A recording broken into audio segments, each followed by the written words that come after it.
এক প্রত্যন্ত গ্রাম, নাম তার কাঞ্চনপুর। গ্রামটার এক প্রান্তে আছে এক পুরনো শ্মশান। দিনের বেলাতেও সেখানে কেউ যায় না, সন্ধ্যার পর তো প্রশ্নই ওঠে না। লোকেরা বলে শ্মশানের মাঝখানে একটা পুরনো বট গাছ আছে, আর সেই গাছের নিচে মাঝরাতে আগুন জ্বলে, অথচ কেউ আগুন জ্বালায় না। কেউ বলে ওখানে এক তান্ত্রিক আসে, কেউ বলে সেই তান্ত্রিক মানুষ নয়। অয়ন কলকাতার ছেলে, ইউটিউব চ্যানেল চালায়। চ্যানেলের নাম অলৌকিক অনুসন্ধান। ওর লক্ষ্য ভাইরাল হওয়া, ভূত নেই এটা প্রমাণ করা। বন্ধু রাহুল, সাগনিক আর মিতালিকে নিয়ে সে পৌঁছল কাঞ্চনপুরে। গ্রামের লোকেরা ওদের সাবধান করল। এক বৃদ্ধ বলল, বাবা, রাত 12টার পর শ্মশানে যেও না, ওখানে যে থাকে সে মানুষ না। অয়ন হাসল, ভিউয়ের জন্য এসব গল্প বানায় সবাই। কিন্তু বৃদ্ধের চোখের চাহনি অদ্ভুত ছিল। রাত 11:45। 4 জন টর্চ, ক্যামেরা, ড্রোন নিয়ে পৌঁছল শ্মশানে। চারদিক কুয়াশা, পোড়া কাঠের গন্ধ। হঠাৎ হাওয়া যেন হঠাৎ শান্ত হয়ে গেল। পুরো এলাকা নিস্তব্ধ। মিতালি ফিসফিস করে বলল, তুই শুনলি? দূরে মন্ত্রপাঠের শব্দ। ওম কালী, ওম চামুণ্ডে। অয়ন ক্যামেরা অন করল। বন্ধুরা, আজ আমরা লাইভ প্রমাণ করব। হঠাৎ ক্যামেরা ব্ল্যাক, কিন্তু ব্যাটারি তো 100% ছিল। বটগাছের নিচে আগুন জ্বলছে। আগুনের সামনে বসে আছে একজন, লাল ধুতি, গায়ে ছাই, গলায় খুলিমালা, চুল জটাজুট, চোখ বন্ধ। কিন্তু হঠাৎ চোখ খুলল আর 4 জনের দিকে তাকালো। চোখ দুটো সম্পূর্ণ সাদা, কোনো মনই নেই। রাহুল চিৎকার করে উঠল, ওরে পালা! কিন্তু পা নড়ছে না। 4 জন যেন মাটিতে আটকে গেছে। তান্ত্রিক উঠে দাঁড়ালো। হঠাৎ রাহুল দেখল তার পায়ের নিচে ছায়া নেই। সে ধীরে ধীরে বলল, তোরা আমাকে ডেকেছিস? অয়ন কাঁপা গলায় বলল, কে কে আপনি? আপনার ছায়া নেই কেন? তান্ত্রিক হেসে উঠল। শ্মশান কেঁপে উঠল। আমি মরিনি, আমি মরতে পারি না। হঠাৎ চারপাশে দেখা গেল জ্বলন্ত চিতা। কিন্তু গ্রামে তো আজ কেউ মারা যায়নি। আগুনের ভেতর থেকে হাত বেরোচ্ছে, মুখ বিকৃত, মৃতদেহগুলো উঠে দাঁড়াচ্ছে। তান্ত্রিক বলল, আমি তাদের বাঁধন খুলে দিয়েছি। আজ তোদের 4 জনের মধ্যে একজনকে চাই। মিতালি হঠাৎ অদ্ভুত আচরণ শুরু করল। তার চোখ উল্টে গেল। সে নিজের গলায় চাপ দিচ্ছে, মুখ দিয়ে বেরোচ্ছে, ওকে নে, ওকে নে। কিন্তু তার কণ্ঠ নয়, অন্য কারো। তান্ত্রিক ধীরে ধীরে এগিয়ে এলো। মেয়েটার আত্মা দুর্বল। অয়ন চিৎকার করল, তুই কি চাইছিস? তান্ত্রিক বলল, রক্ত। হঠাৎ রাহুলের শরীর বাতাসে উঠে গেল। অদৃশ্য শক্তি তাকে ঝুলিয়ে রাখল। তার মুখ দিয়ে রক্ত ঝরছে। সাগনিক দৌড়াতে গেল, কিন্তু সামনে আর শ্মশান নেই। চারদিকে শুধু অন্ধকার। দূরে হাজার হাজার চোখ জ্বলছে, সব মৃতদেহ, সব তাকিয়ে আছে ওর দিকে। তান্ত্রিক হঠাৎ অয়নের কানের কাছে এসে বলল, ভিউ চাইছিলি, আজ তোর ভিডিও ভাইরাল হবে, কিন্তু আপলোড করবে কে? হঠাৎ মন্ত্রপাঠ থেমে গেল। সব অন্ধকার, সব আগুন নিভে গেল। শুধু একটা শব্দ, হা হা হা হা হা। পরদিন সকালে গ্রামের লোকেরা শ্মশানে 4টে ক্যামেরা পেল। 4 জনের কোনো খোঁজ নেই, কিন্তু এক ক্যামেরায় ভিডিও ছিল। শেষ ফ্রেমে দেখা গেল 4 জন দাঁড়িয়ে আছে। তাদের চোখ সম্পূর্ণ সাদা, আর পেছনে দাঁড়িয়ে তান্ত্রিক। তার মুখে অদ্ভুত হাসি। ভিডিওর শেষে লেখা, আমরা আবার আসব। ভিডিওটা ভাইরাল হতে সময় লাগেনি। অয়নের ইউটিউব চ্যানেলে হঠাৎ এক রাতেই 50 লাখ ভিউ। কিন্তু সমস্যা হলো, ভিডিওটা আপলোড করেছে কে? অয়নের বাড়িতে তখন শোকের পরিবেশ। 4 জনই নিখোঁজ। পুলিশ বলছে ফেক স্টান্ট। কিন্তু ভিডিওর শেষ 30 সেকেন্ড দেখে ফরেনসিক টিম চুপ। কারণ ভিডিওতে সময় ছিল রাত 12:17। কিন্তু যেই ক্যামেরা উদ্ধার হয়েছে তার মেমরি কার্ডের লাস্ট রেকর্ড টাইম সকাল 3:40। এর মানে মাঝের 3 ঘন্টায় কি হয়েছিল? কাঞ্চনপুরে আবার অদ্ভুত ঘটনা শুরু হলো। গ্রামের গরু হঠাৎ অসুস্থ হয়ে মরছে।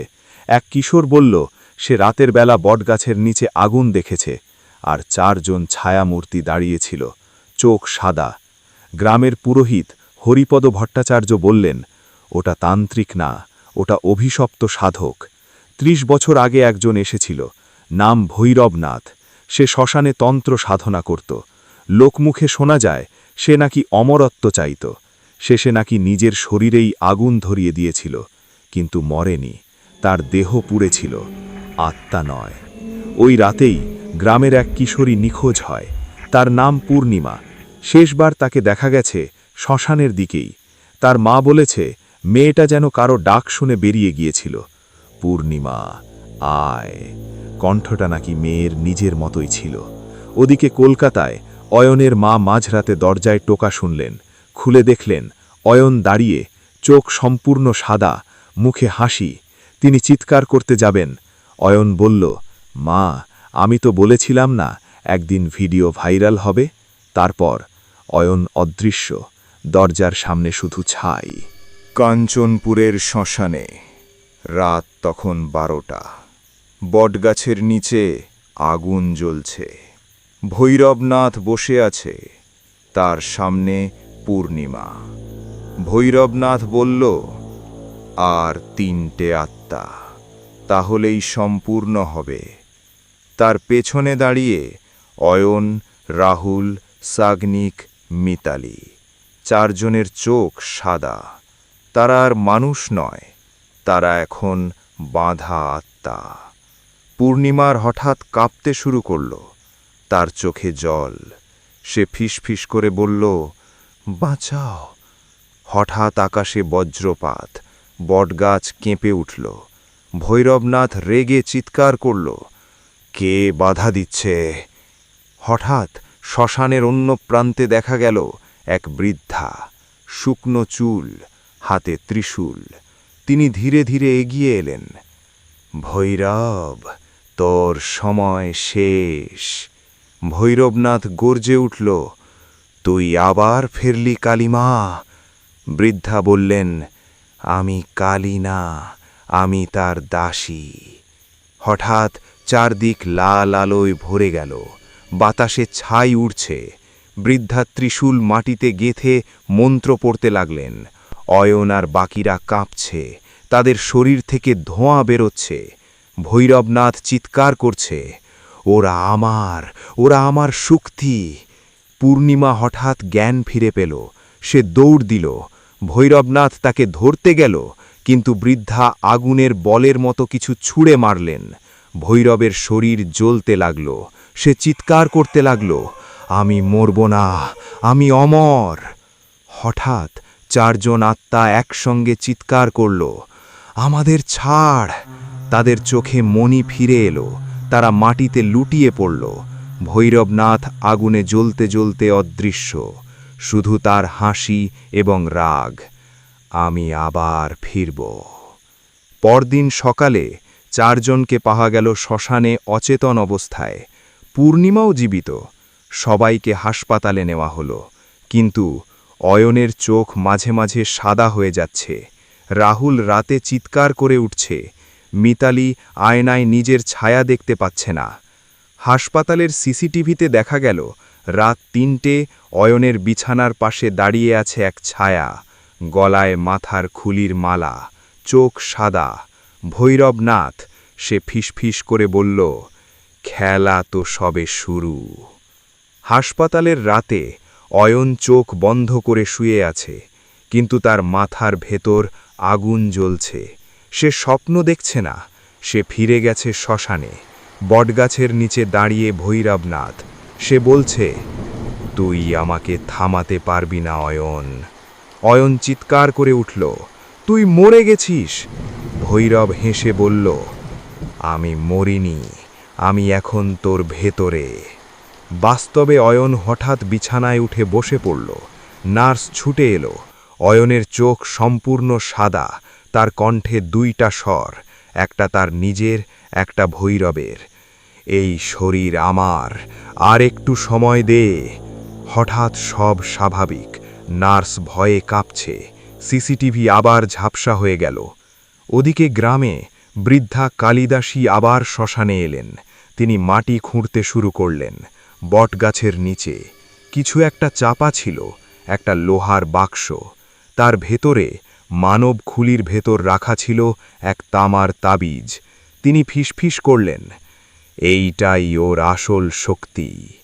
কালিদাসী বললেন, ৩০ বছর আগে ভৈরবনাথ শেষ সাধনার সময় নিজের আত্মাকে ভাগ করেছিল, এক অংশ শরীরে, এক অংশ তাবিজে। শরীর পুড়েছে, তাবিজ বেঁচে আছে, আর এখন অয়ন সেই আত্মার বাহন। কলকাতায় অয়ন ধীরে ধীরে বদলাচ্ছে। সে রাতে একা কথা বলে, ঘুমের মধ্যে হাসে, আয়নায় নিজের ছায়া মাঝে মাঝে অন্যরকম দেখায়। একদিন সে মাকে বলল, মা, আমি আবার কাঞ্চনপুরে যাব। মা কাঁদতে কাঁদতে বললেন, না রে। অয়ন শুধু হাসল। রাহুল একদিন আয়নায় নিজের পেছনে কাউকে দাঁড়িয়ে থাকতে দেখল। পিছনে ফিরল, কেউ নেই, কিন্তু আয়নায় ভৈরবনাথ দাঁড়িয়ে। ধীরে ধীরে বলল, তোরাও তো বাঁধা। রাহুল চিৎকার করে আয়না ভেঙে ফেলল। রক্ত পড়ল, আর সেই রক্ত নিজে থেকেই বয়ে গিয়ে একটা ত্রিশূলের চিহ্ন আঁকল। মিতালি রাতে ঘুমাতে পারছে না। সে শুনছে কেউ জানালার বাইরে মন্ত্র পড়ছে, ওম কালী, ওম চামুণ্ডে। কিন্তু শব্দটা উল্টো করে পড়ছে, অশুভ মন্ত্র। সে জানালা খুলতেই বাইরে শুধু কুয়াশা, কিন্তু কুয়াশার ভেতরে 4টে চোখ জ্বলছে। অয়ন হঠাৎ একদিন নিখোঁজ, হাসপাতাল থেকে উধাও। সিসিটিভিতে দেখা গেল সে নিজে হেঁটে বেরিয়েছে। অয়ন এখন কাঞ্চনপুরের শ্মশানে। সেই সময় রাত 12টা 3। বটগাছের নিচে অয়ন দাঁড়িয়ে। তার গলায় এখন খুলি মালা, চোখ সাদা, কিন্তু ভিতরে ভিতরে সে লড়ছে। ভৈরব বলছে, শরীরটা পুরো দে। অয়ন মনে মনে চিৎকার করছে, না। হঠাৎ কালিদাসী এসে হাজির। তিনি তাবিজটা তুলে ধরলেন। ভৈরবনাথ অয়নের শরীর দিয়ে চিৎকার করল, ওটা নামা। বাতাস ঘূর্ণিঝড়ের মতো বইতে লাগল। মাটি ফেটে আগুন বেরোচ্ছে। অয়নের শরীর মাঝ আকাশে উঠল। তার মুখ বিকৃত, হাড় কড়মড় শব্দ করছে। ভৈরবনাথের মুখ অয়নের মুখের ওপর ভেসে উঠছে। 2টা মুখ একসাথে, ভয়ঙ্কর। কালিদাসী মন্ত্র পড়তে লাগলেন। তাবিজ জ্বলতে শুরু করল। ভৈরব চিৎকার করছে, আমি আবার জন্মাব, আমি অমর। হঠাৎ অয়ন নিজের হাত দিয়ে নিজের গলা চেপে ধরল। সে বলল, আমি তোকে থাকতে দেব না। বজ্রপাত, বটগাছের ডাল ভেঙে পড়ল। তাবিজ ফেটে 2 টুকরো, এক টুকরো মাটিতে, আরেক টুকরো অয়নের বুকের ভেতর ঢুকে গেল। সব নিস্তব্ধ। অয়ন মাটিতে পড়ে আছে, চোখ বন্ধ। কালিদাসী ধীরে বললেন, যুদ্ধ শেষ হয়নি, কারণ অর্ধেক শক্তি এখনো অয়নের ভেতরে।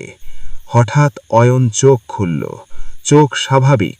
সে কাঁপা গলায় বলল, আমি বেঁচে আছি। কালিদাসী কিছু বললেন না, কারণ তিনি দেখলেন অয়নের ছায়া আবার নেই। তারপর যা ঘটেছিল সেটা পার্ট 2-তে বলবো।